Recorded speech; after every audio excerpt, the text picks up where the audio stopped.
Meanwhile, back in England, the British Isles, the United Kingdom, the Brexit Isle.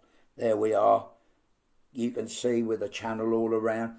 And it's a lovely cartoon, this. The view of the world back then in 1936 of the haves and the have-nots. So you can see us now in Britain with all the barbed wire all around here. You can see with these signs up saying, beware the dog. Trespassers will be prosecuted. Foreigners are no longer welcome. There's 9 million refugee homeless people around the world, but we don't want to be burdened with them. No. Yes, so you can see if any of these poor asylum seekers or refugee people happen to cross over, do you know it takes nearly 3 years for these fat people to process people's applications. Yeah, and we take less refugees than most countries in the world, you know. So, meanwhile, the UK here is feeling very fat, as you can see. And they're exhausted, having worked so hard, laundering all of the world's dodgy money in our banks. Yeah, we've been processing dodgy money from the Russian oligarchs and the mafia and all of them. And even our politicians, some of them have dodgy offshore accounts, as we know, and engage in tax avoidance. You will note that on the island here, there are no factories.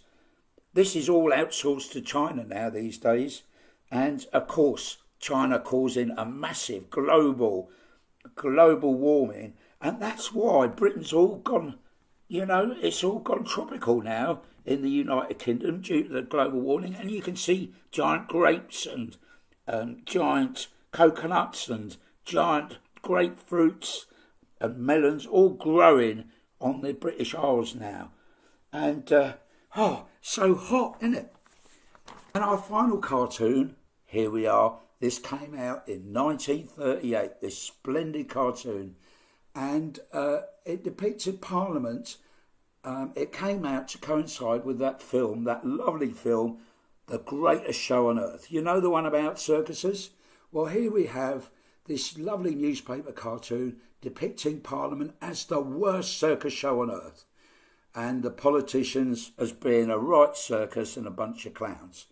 Well, it still applies today, of course, and we're really desperately worried and less trusting of our politicians than ever.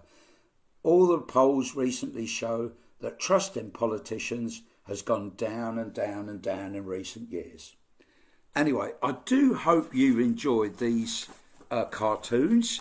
They're lovely, aren't they? These wonderful newspaper cartoons. Do please give us a lovely thumbs up so I can make more of them. And